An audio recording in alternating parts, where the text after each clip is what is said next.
I'm 31F, buying a house and my girlfriend, 28F, thinks it's for both of us.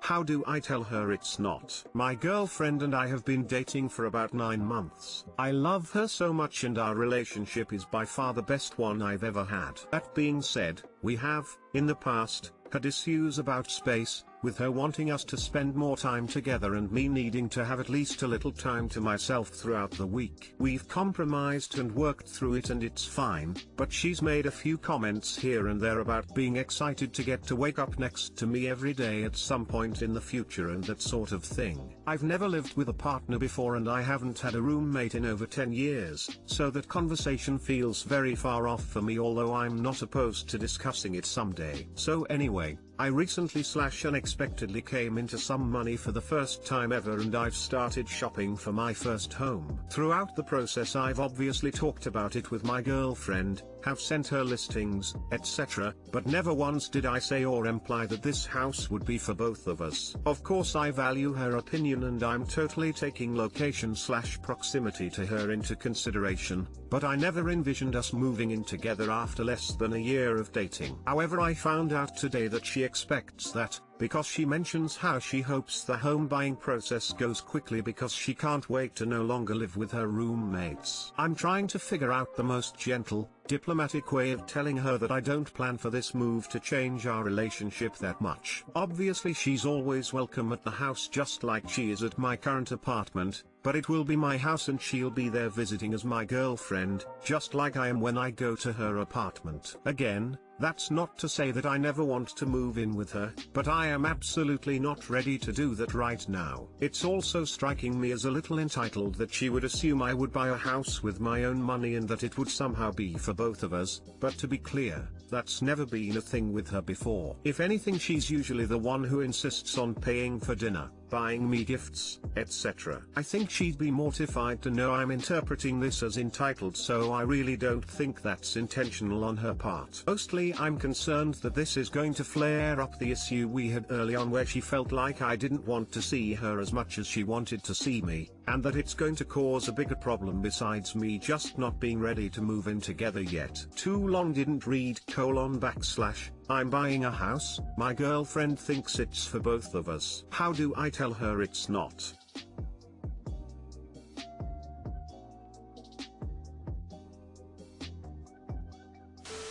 But never once did I say or imply that this house would be for both of us. Did you say or imply that it wasn't?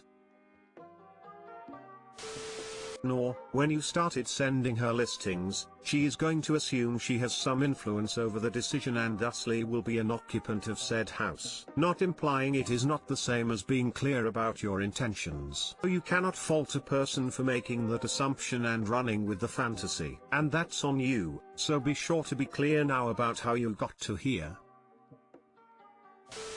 Well, if your relationship is very serious, it's not totally unreasonable for her to assume it would be an us house. You should also decide what you actually want. If you don't want to live with her now, you should start thinking about when or if that will happen. Because hearing that you aren't willing to make that step may be a shock to her. That said, I think just come out and say it, but pad it. Like, honey, I love you, and I see a future with you, and I want that future to happen. But I want you to understand where I'm at right now. This house is a replacement for my apartment, it's not a family home just yet. I want you to come visit a lot, but I don't know if I'm ready for us to move in together just yet. I want that to happen at some point, I'm just not 100% ready for it yet. I'm consulting with you on the house so that it's a place you'd like when we are ready for that. But that's not a right now thing. This will definitely disappoint her. Also think about how you'll handle the moving in later part. By that point, it's already your place. Will she be moving into your house paying rent? Will she live rent-free? Will she own half the house and start paying on it afterwards? How does that work?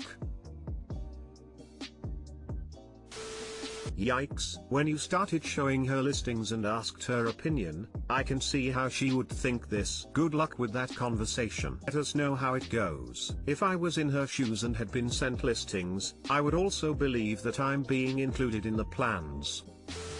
Be direct and honest. There will be hurt feelings, but there is no way around it. And do it quickly. This misunderstanding left to linger after she's made unmistakable comments clarifying her understanding is complicit to implying you are actually aligned that she will move in. Don't wait for the next time she brings it up or for a sunny day. Set aside some time today to tell her you need to have a serious discussion because it's come to your attention that you each have different expectations in this situation. My roommate sent a picture of me to a guy. Yesterday I F20 was hanging out with my roommate, F19, and she got a Snapchat from some guy and opened it and it was a video of him saying, "Yeah, I don't think your roommate is attractive at all," and she was like, "That wasn't about you," but it obviously was. I don't know. Obviously it was upsetting. I don't think I'm unattractive but just kind of bland and normal looking. I don't know if this is something I should address to her or not. She obviously had sent a picture of me to him, because I've never met him, which is very uncomfortable. So should I have a conversation with her about it or just let it go? Too long didn't read. Roommate sent a picture of me to a guy without asking. Should I talk to her about it or just let it go? Edit. The guy in the video was the guy she's talking to cousin. So I don't think it was someone trying to win her over, haha. I wouldn't accuse. I would use this as a chance to tell her about your policy. Don't condemn, punish, anything like that. Hey, we haven't really talked about it before, but I wanted to let you know that I really don't want my picture sent to others without me knowing what's going on. You didn't really know this about me, but in the future, you should know that I don't want my picture being sent. Talk to me about it beforehand. A response might be, "But the picture wasn't of you." And you can say that's fine, that's not the issue. The incident just reminded me that we hadn't talked about it before, and you should know my feeling on this issue. You can't change the past, but you can change the future. Perhaps she was trying to play matchmaker and it backfired. Tell her not to send out your photo again. Think that's what she was doing. I'm probably going to talk to her tonight. She has this idea of her, myself, the guy she's talking to, and whoever I end up with being one big happy friend group. The guy in the video was the guy she's talking to cousin. So that would make sense. Yes, you should talk to her. Assuming that she doesn't have another roommate, I think you can talk to her. Hey, I've still been thinking about that Snapchat about your roommate. Can we talk about what happened with that? Even though you said it wasn't about me, I can't imagine who else it could have been about. Then dig in a bit and figure out what happened. There may not be a good explanation, or she may lie, but it also seems possible that he could have found pictures of you on social media. It's still an awful thing to overhear, but if it's going to bother you, it's worth trying to have the conversation. Did she send a pic specifically of you, or did he see a pic with both of you in it, either sent to him or just on social media? We don't have any pictures together, so it had to have been of just me.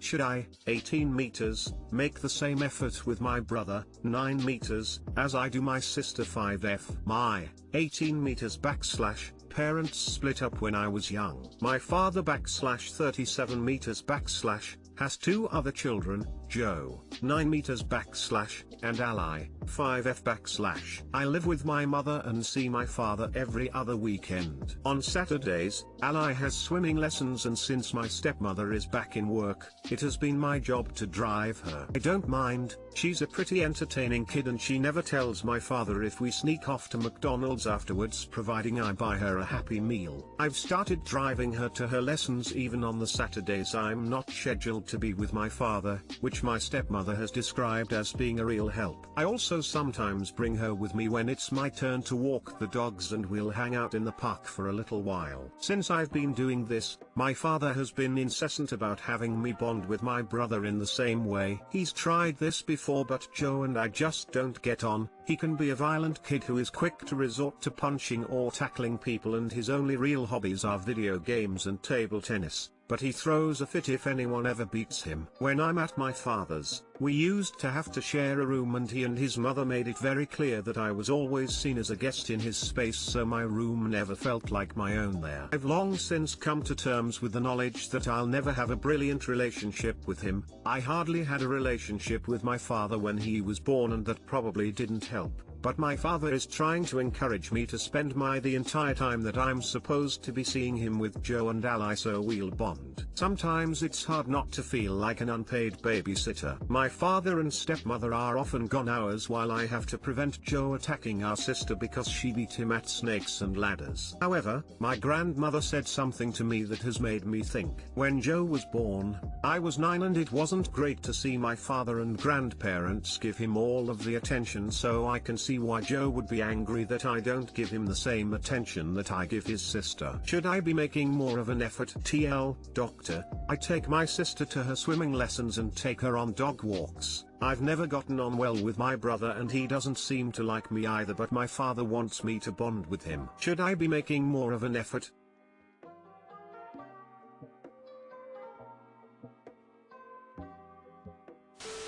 I think your father is trying to get out of parenting his kids by having the oldest babysit the younger ones. I would talk to your mother about it and get her opinion.